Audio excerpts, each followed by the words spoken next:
It's tremendous fun, is great for your health, leads to lasting friendships, and if you're lucky, ends in a pint and a sing-song. Gig rowing is enjoyed by hundreds across Cornwall and is spreading further up the coast as more and more people catch on to the camaraderie and benefits of the sport. You're listening to Newquay Sea Stories, a new podcast brought to you by Newquay Heritage Archive and Museum, packed with riveting and revealing stories about the town and its historic connections with seafaring and surfing. In this episode, we'll find out about the history of gig rowing, the pioneering role of determined women rowers, and how almost anyone can have a go. Centuries ago, pilot gigs had a number of professional uses, and not all of them were legal. Claire Tripp led the Pulling Together the Past project, which has documented the rich history of gig rowing in Cornwall, and she now works with the Cornish Pilot Gig Association. Quite a few of the early references are around life saving, so they're around lifeboats and they're around rescues. And then we have the stories of pilotage, so rowing out to bring in the pilots, and that's obviously where you get the story of the racing out and the fastest boat winning the contract. And then you have stories of like the working boats and salvaging.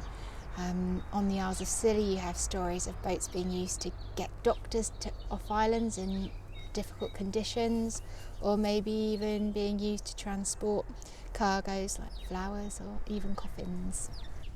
And I think as well, there are stories in the history that have come out about, cricket teams using the gigs to get to matches on off islands, or using them for smuggling, not necessarily a job or career that somebody would admit to in front of the authorities.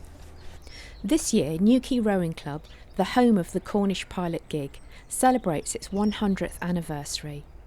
I went to meet one of its most respected veterans. So I'm now sitting on the balcony of Newquay Rowing Club, looking out across the harbour with John Borden. You're a very key figure here, aren't you? Well, I've done most of the offices in the club. I started in 1953 rowing, then I was on the committee and worked my way up. I was chairman for quite a number of years, and then commodore. At the moment I'm president of the club, and also chairman of the gig trustees. Top dog. We're looking out across the harbour. It's very busy today, lots of surfing going along. This was really your playground when you were a boy. What was it like then? Well, it was a lot different than what it is now. So you knew everybody, and most of them were locals. A few visitors then, but your playground was, let's say, in the harbour, rowing boats and sculling boats. And unfortunately, I never learned to swim. You were 15 when you first started rowing? That's correct, yeah. That was back in 1953, is that right? Yes. It comes natural. It's learning what to do and where to put your feet and how to catch on the paddle and how to operate the oar and feather your paddle and different things like that. What does that mean? To feather it is, as you're going on, if you've got a headwind, you just turn the blade so the edge of the blade is against the wind, so you haven't got any resistance. Then you turn it upright before you hit the water and take another stroke, and you carry on like that. Because if you've got a headwind and your paddle flat, with 6 people rowing, that's a hell of a lot of windage against the paddle. How did gig rowing develop into a sport? This started back in Victorian times, didn't it? Originally? Oh yes, it was right back in the late 1700s, early 1800s, they had gig racing. There weren't clubs as such, but each port had a different gig, and they'd go around, and they used to race back then for like so many sovereigns, a race for the winners, and people from every walk of life compete, and they would have more than a day's racing they had for weeks or months probably back then. They used to go all over Cornwall. So you've brought lots of documents with you, John, and here are some newspaper cuttings from 1896 and 1909 of some of the regattas that were held in Newquay then. Newquay Regatta, 1858, first prize £7, second prize £3, third prize £1. Wow. And here you've got some lyrics of a song. Somebody written a song, especially. It's written for the Rowing Club, a chap called Brian Bennett. He was a member of the club. He wrote a song about the gigs. Mm-hmm. Can you remember the tune? Yes. And make sure there's no swearing in that bit, yeah. Right. Newquay dove and to fry, red and white and blue as the sky. I love you too, row until the day I die. Heave ho, and the gigs will go. May not be exactly in tune, but that's something like it. I get the picture. During the 19th century, many Cornish women worked on the ferries, rowing people and goods across the creeks and rivers of the county. Their strength and knowledge made them ideally suited to gig rowing. Claire Tripp has looked into the life of one of the most famous of those, Anne Glanville. So she was born in 1790. She had, I think, 14 children.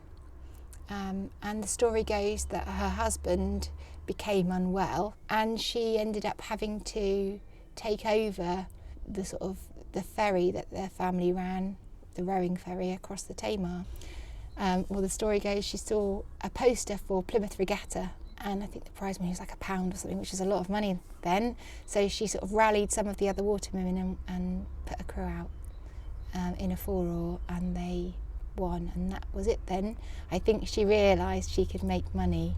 After that, she starts challenging male crews, so, maybe rowing alongside boats with male sailors and challenging them to a race, and then people would put money on it and there would be a bet. And of course they were, oarswomen, that's what they did for their work, so they managed to take quite a lot of money off men, I think, over the time. So there's a captain that then takes her on a tour of the UK, essentially, up to Hull, and people would pay to come and see her stood in a hall with her crew in their rowing gear, and then there'd be this sort of challenge on the water, and people would come out to see and place bets, and they would essentially clean up, I think.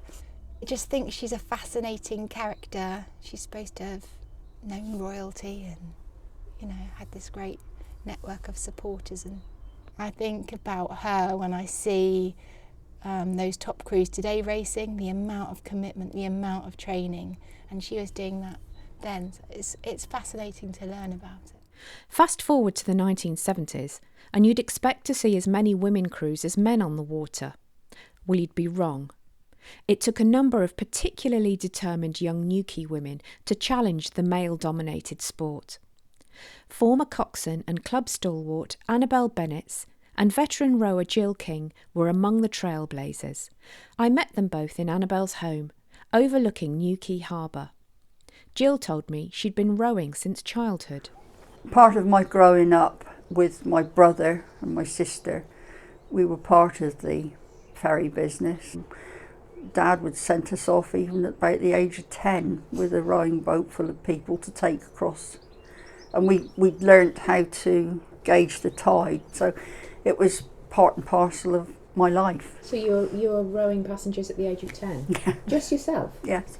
That's amazing. It's obviously much more to do than just physical strength. Yes. It's like Annabel will know when you're rowing in a gig. Once everybody has got timing together and you've got that boat moving, it will keep moving. And then if you stop, then the momentum stops, and then it becomes like a dead weight. So if we go back to the early 1970s, gig rowing was a really big thing here in Newquay. The club was very well established, but there was one very important thing that was missing: the ladies. You were bystanders, you were watching, but absolutely desperate to get involved. It was very much the men, the fishermen, painters and carpenters. But I think we knew that on the Isles of Scilly, some of the girls' wives, girlfriends were rowing, and we wanted to have a go, but we were never allowed. No women in the gigs. No, I'd like having a woman on the water. Do you think that was part of it? I think so, isn't it? Women's place was home. I think they were quite glad that the women came down to support their rowing. But we wanted to have a go. We were all going out with local fishermen or married to them, or yes, it was just natural that we wanted to do what they were doing, and they used to talk about it and how great it was and this, that and the other, and we found out for ourselves. But my goodness, we had to go through the mill to find out, didn't we? Yes. How did you get your own way in the end? We all knew how to row, And I'd never done any rowing. No. At all, really, other than the boating lake. Yeah. So I was a novice. I think your mum was a bit horrified that you were going rowing, Yeah, whereas she wanted my me to be mum... a ballet dancer. I was never built for a bloody ballet dancer. So. The boat that you were allowed to use was the slip-in, Yes. but it was very heavy. Yeah. Extremely. Yeah, and we had no wheels then. We had to lift it, and the men would sit there like that and watch us struggling down the quay with it, wouldn't If they? you want to use it, You lift it you lift yourself. it. You got what you wanted. Yeah. So 2 steps and put it down, 2 steps and put it, because it was awfully heavy. There was only 6 women, and we had one, obviously, a male coxswain, Chaz, I think. And then Spider came along, and Spider took us on, and it was wonderful, because we actually had somebody who would take us out. And you turned out to be rather good. More than that, we turned out to be wonderful. We did. Nobody could beat us. Nobody could touch us in the early years. We used to have to slow down halfway around and let people catch up. And what is it about being out on the water in a close team? Must be. It's wonderful. I mean, when we started, there weren't mobile phones or anything. No. You got in the gig, and once you'd gone out there was nobody could get to Nobody you. could get you. No. We were in the middle of the boat, and that was always classed as the engine room. And then my dad again and his sister, my Auntie Molly, they put a shield up, the firm pit shield, for the girls to row for, and that's still being rowed Ladies' for now. championships. Yeah, we were unbeatable really in the championships. Yeah. Not every race we went in, but No, How many times did you win the championships? I think my name, was I on there 9 times? I think I'm on a bit more because I'm on. You're as a on the coxswain as well, yeah. Amazing. So you had a really good run from mid-70s through to mid-80s? Yeah. By chance, they were going to have a world championship in Scilly. It was 1990? Yeah. A piece of paper went up on the notice board down the club. And we went over there, and it was a big race at the time. I think it was 18 gigs, whereas now it's, 100 and odd, isn't it? Yeah, 160 is it now? Wow. So from being somebody with no particular rowing experience to start with, then you went on to become coxswain. Yeah, but that was a long time after. That was, 15, 20 years after. Oh gosh, yes. I had to fight for that. Yes. My God.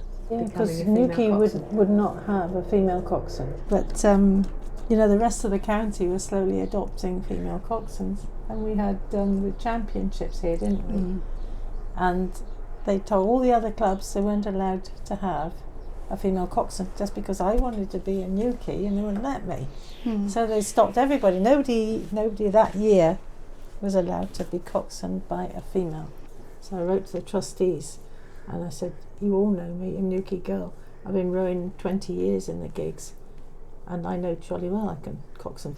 So, okay, you can do it, but you start off with novices and children. Now, you imagine the worst rowers you can possibly get is the novices and the children. And I remember that first time I'd taken that, oh my God, it was a nightmare. It got better, it got wonderful. I loved it.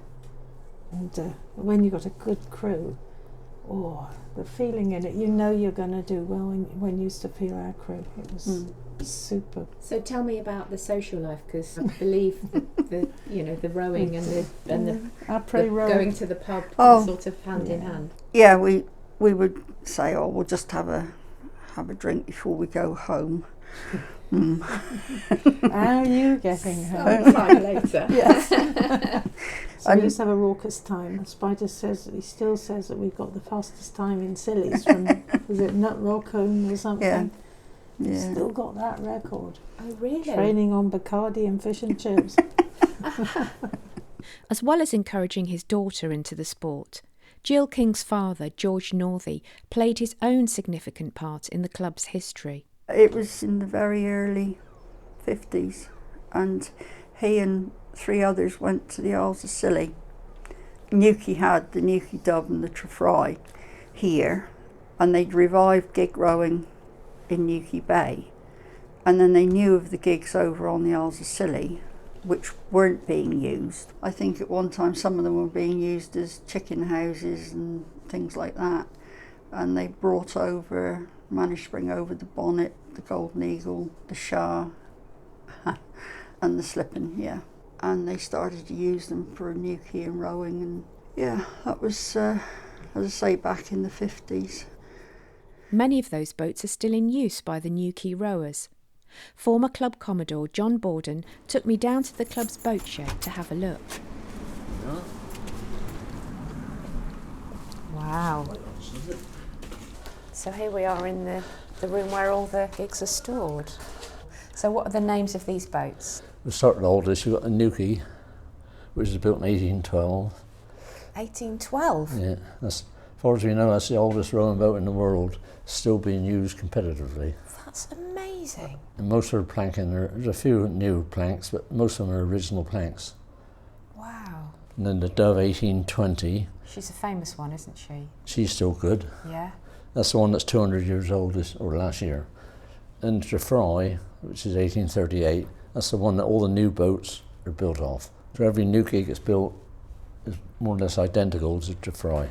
Tell me what it is that's distinctive about this one that's been the template for all the boats built. Mainly the reason she's 32 foot long, whereas years ago the Dove she's 30 and the Newquay's at 28.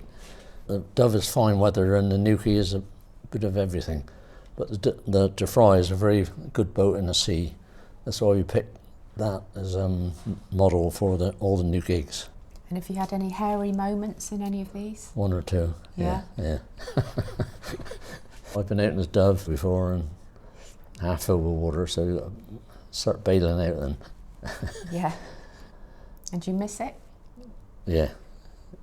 I go out now and again just for a paddle around, but I miss racing. Yeah. The older you get, the worse it gets. Luckily, all the young rowers coming on will revive it and keep it going for another 100 or 2 years, hopefully. At one of the Newquay Club's social rowing events, I met one of the current generation, who also happens to be the daughter-in-law of the veteran lady rower Jill King. So my name is Jules King. I've been a member of Newquay Rowing Club probably for about 15 or 16 years now, if not longer. I'm a teacher at Newquay Tretheris, which is the local secondary school. I'm head of geography there, and I used to row as a junior rower for Porthleven growing up. So what's going on here tonight? So tonight we have what's called a welly night, which is a social night that's been going for several decades now, and it's a fortnightly race that's held on a Friday night in the rowing club where teams of friends race off against each other. It's just a good opportunity to get people who don't necessarily want to be competitive rowers rowing on the Cornwall-wide circuit to row together socially and have a few drinks afterwards. Obviously the last year's been somewhat different, but what does an average year look like? How does the season work for gig rowing? So if you are part of a competitive crew rowing for the Isles of Scilly, actually the gig rowing doesn't stop, perhaps just less of it over the winter. So we winter train from October, which is the end of the official season, all the way through to May, ready for the World Championships on the Isles of Scilly. And then as the season progresses and the light gets more in the evenings, you might be rowing 2 or 3 times, once at the weekend, a couple of times in the week. But the actual event season starts probably around March with the first event of the year, which is the Three Rivers race held up at Saltash, rowing on the Tamar, and then from mid-May onwards the season really starts with probably an away race every week of the summer. And you're a teacher. I understand that the history of rowing in the harbour is on the local curriculum. Yeah, so a lot of the primary schools have got involved with gig rowing, and we've had some taster events where primary pupils have come down to learn about the history of the gigs and to actually have a go at gig rowing. But it's really important to get local history and local sport onto our curriculum. Also, gig rowing is part of the Cornwall School Games. So I've done an interview with your mother-in-law Jill for this podcast. It strikes me that gig rowing is very much as well as a community thing, a big family thing as well. It must really help to bring people together and bring families together as well. Definitely. So my mother-in-law, she's been rowing since she was a child, and her sons, my husband being her oldest son. They obviously got into rowing very young, and now grandchildren are coming on rowing as well. So a lot of the families that come down here and row see generation after generation getting involved in the gig rowing as well. One of the big events coming up this year for Newquay is that you're marking your centenary. What's involved for that? What are you looking forward to? So one of the things we're doing with the centenary is we've got a ladies crew, of which I'm involved in as well, rowing from Sennin to the Isles of Scilly. We're going to be the first all-female crew from Newquay Rowing Club to do that. So it's 27 miles from Sennin to the Isles of Scilly, and we're having 7 rowers, no coxswain, and we'll all be taking in turns to coxswain along the way. So that's part of our centenary celebrations to raise some money for Cornwall Air Ambulance and the Island Haven, which is a new charity that's been set up by the Isles of Scilly, and both of those charities have strong connections with Newquay and with the islands themselves. So we wanted to keep the connection going, because gig rowing and from Newquay and the Isles of Scilly, we go back many years in terms of our friendship. And it's not the easiest stretch of water, that, is it? No, lots of tides and different factors to take into consideration. Thank you very much, and good luck for this evening and for the Scilly's race. Brilliant. Thank you very much. Nice one, Tabes. Like Jules King, gig rowing is a family affair for many other rowers. Wayne Rowe is the current vice chair of Newquay Rowing Club. His father and his teenage son Luke are both keen rowers, and it won't be long before his young daughter is out there too. My name's Wayne Rowe, but I'm more known as Mouse down at the harbour, being a harbour rat. We all end up with nicknames from the beginning, really. I've been rowing in the rowing club since 1990 as a junior, under 16s, and then moved on and done a little bit of adult rowing before I started coxswaining, mainly because of my size. They used to say I was 10 stone soaking wet, and being a boatman, I had a bit of knowledge of the sea, and I've coxswained then since about 1997. And what is the role of the coxswain? The role of the coxswain is really obviously a bit of seamanship and steering the boat along with motivating a crew, being the crew's eyes.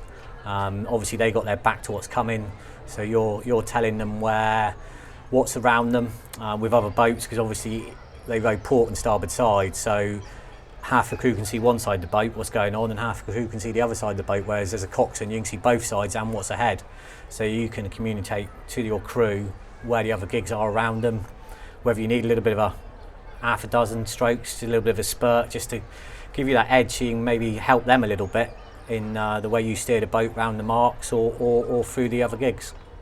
And to the uninitiated, how would you describe how the sport works? The sport is probably a small sport that covers so many ages. You can go from, like here tonight, we've probably got rowers out there from 14 years old up to probably our oldest rower tonight is probably in his 60s, but they're all sat in a boat together or alongside each other competing. Obviously when you go to the higher levels, you know, your peak rowing age is probably 18 to 35, which is in any professional sport really. You can put any ages together. You even do mixed crews, so you can put males and females together, and that's probably the biggest good thing about gig rowing. And what makes a good gig? Good gig is the builder and the weight of the boat. You know, if she's been kept dry, because obviously wood will soak up water. So obviously if she's been used a lot during the season, she'll be heavier than ones that haven't. But then on the other hand, you don't want it too dry, because wood's a natural material, the timber will open up and then the gig will leak more, and then you'll make more water on the way round. Do you know how many clubs there are in Cornwall? Pretty much every cove, inlet, estuary, anywhere where you can launch a boat in Cornwall has pretty much got a gig club. In Cornwall it's pretty much its saturation point. Newquay is the home of gig rowing from 1921. The newer generation of gigs being built, which is where the sport's got today. Probably, I would say, from Ralph Bird building the Energy in 1987 down at Falmouth College, Rowe, and then Cadgwith. Obviously Newquay and Cadgwith has got a big bond through the fishing community, where one of the local fishermen from Newquay went down and bought a boat from Cadgwith. So you had those 3 original clubs, and then whenever other people seen how much fun and enjoyment we was having with the rowing and the socialising is a big thing of it. the drinking and the singing that goes hand in hand with gig rowing. From like the late 80s, it's just exploded throughout the county. So at the moment, the women's crews are out on the water competing against each other. You're going out soon with the men's crews competing. How competitive are you within the club? How does that work? I mean, there's always rivalry on the water, but there's always friendship on the shore. Have you got any sort of highlights, favourite moments over the years of rowing? I think probably my biggest highlight is the 50th anniversary of the Newquay to Scillies racing, where we visit the Scillies at the end of September, the end of season racing, and that was the 50th anniversary from when the Newquay men went over and brought the gigs back from Scillies. We took the 3 old boats over and then we raced on the water, and then I had the privilege of having our top crew in our best boat, the Fry, and unfortunately it was cancelled on the Saturday night due to fog, and then on the Sunday it was still foggy, but there's no way when the trustees have given us permission to take the boats over for the first time ever together, there's no way we weren't going to race, and we raced in the fog alongside the Solonian crew, and we literally were neck and neck all the way, stroke for stroke. We had a passenger boat alongside us, which is obviously guiding us with his radar, and the first sight I saw was the cow and the calf off St Agnes, and that first sight, and luckily we were sort of north side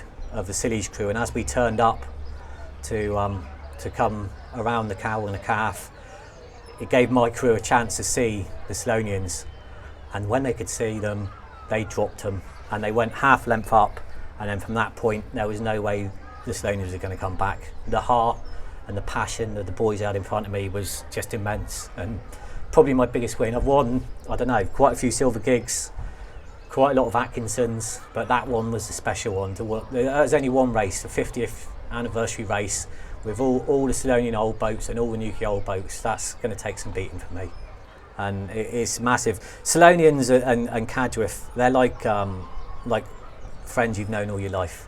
You know, you go there a couple of times a year. You go Cadgwith, they come up here racing for the Buller Trophy. We go down there for their Buller Day, and then we meet up in Scillies, whether it be for the World Championships or Newquay Weekend. And it's like your friends you've had, lifelong friends. And how does competition work between clubs? Is there a league? A lot of it is regattas. Different clubs will hold regatta days where visiting clubs come to them and they race against each other. You've got the county championships held in Newquay at the end of the season, which is in September. Then people sort of hang their paddles up for a week or two and then start training through the winter, land training like in the gyms, and a bit of water training when the weather permits. And then the World Championships in Scillies is probably the other event that people aim to win, really. It's a bit of a notch in your headpost, if you like, to win a World Championships or a county championships. It's early days yet, but could Wayne's son Luke be a championship winner? I spoke to him once he was back on shore after his welly race. I started rowing when I was 11, I think, and I'm now 14. My dad does it, my granddad, he did it. Can you remember the first time you went out? I was a bit nervous, really, but excited, and I think being excited, it gave me the energy to pull a bit harder. And what are your ambitions? Do you plan to keep going? Yeah, I want to become a coxswain, like my dad does. Gig rowing is certainly a sport for all, as Claire Tripp explained. Yeah, there are a range of junior categories. I think the youngest category at the moment is under 14s. And then there are junior age groups up through. And then adults-wise, it's just quite interesting. We've been looking into some of the sports participation figures in the UK, and we, as a sport, have a lot more women participating than, say, the average figures. In fact, there are more women than men. Really? On a gender split there in terms of participation. It really does appeal to women.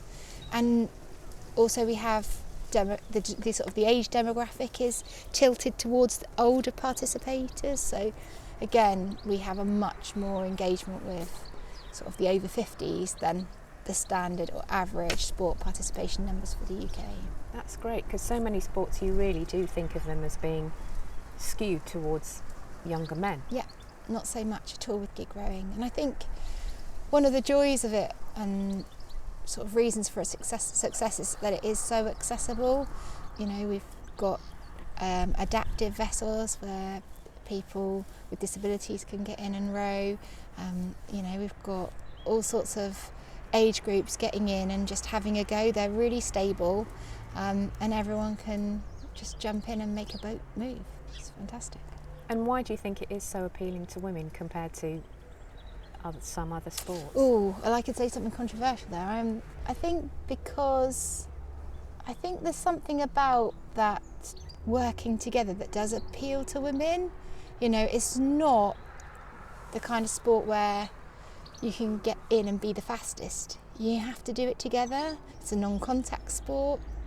That might be another reason. Last year you were involved in a massive research project into the history of gig rowing. Can you tell me a bit about it and some of the interesting things that you discovered? Over the 18 months of the project, we managed to gather over 37,000 items of heritage relating to gigs. You know, that's everything from postcards and photographs to audio items and films to programmes for regattas and t-shirts and hats. And so the idea with the project really was to create a digital archive. So lots of the things that people gave us we simply copied. Some people gave us content that has now sort of found its way into a physical archive that we'll be able to deposit in Crescent-Kernow for the public to access. You did lots of interviews with all sorts of people, didn't you? Where can people find those if they want to watch the films and listen to the recordings? Yes, you can find those on cornishmemory.com, but you can also see a lot of the photographic archive, the film archive, and shortly, hopefully, some of the documentary archive will be on there too. If anybody's listening to this and thinking about getting into gig rowing themselves, what would you say to encourage them? I would say that it's really accessible and that there are so many places now around the coast where you can literally turn up, watch, have a go. Loads of clubs have novice sessions where you can just get in a boat with other people who are beginners and sit in the boat and the boat will go. That's the joy of the vessel. It's so stable and easy to row. So I'm not saying it will be without challenges and you might end up with some blisters, but I think the greatest danger is you might get addicted to it and end up wanting to do it all the time. That's what happened to me. Is it something that's stabilised in terms of popularity? Is it getting more popular? I think it's extraordinary really when you look back to the 1950s and you think about that small number of gigs that were maybe laid up on beaches, either falling apart or in sheds, not really being used very often, to see over 200 gigs regularly on the water around the coast of Britain. It's just incredible to me, and that growth does feel a bit exponential at the minute. It is such a fast growing sport. I think we've probably got about 8,000 rowers now, and the clubs are, you know, growing thick and fast. So I think this year we had another 6 join. So yeah, it's growing like Topsy. Preparations for marking the centenary of Newquay Rowing Club are underway. I asked John Borden how he felt being part of it for more than half of that time. Oh, lucky we're still here. No, it's nice to see these things. And this year, or it's supposed to have been last year, the Dove was 200 years old. But she was built in 1820. Boy Peters is at Moles again, same as the rest. We celebrate that then. Perhaps the celebrations will lead to some of the singing that was so much a part of the social scene over the years. Take it away, John. Come fill up your glasses and let us be merry. For to rob and to plunder it is our intent. As we roam through the valley, where the lilies and the roses and the beauty of Kashmir lay drooping his head, then away, then away, then away, to those caves in yonder mountain where the robbers retreat. That's enough. Lovely. If you want to find out more about the history of gig rowing in Cornwall, go to cornishmemory.com and you'll find more under Collections. And Newquay Heritage Archive and Museum has many artefacts and lots more information about the sport. This podcast was produced and presented by me, Karen Pirie. To hear forthcoming episodes of Newquay Sea Stories, subscribe wherever you're listening to this now. This podcast is funded by Bright Sparks, a Feast and Cornwall Museums Partnership joint fund. The music is by Penwith band Douglas.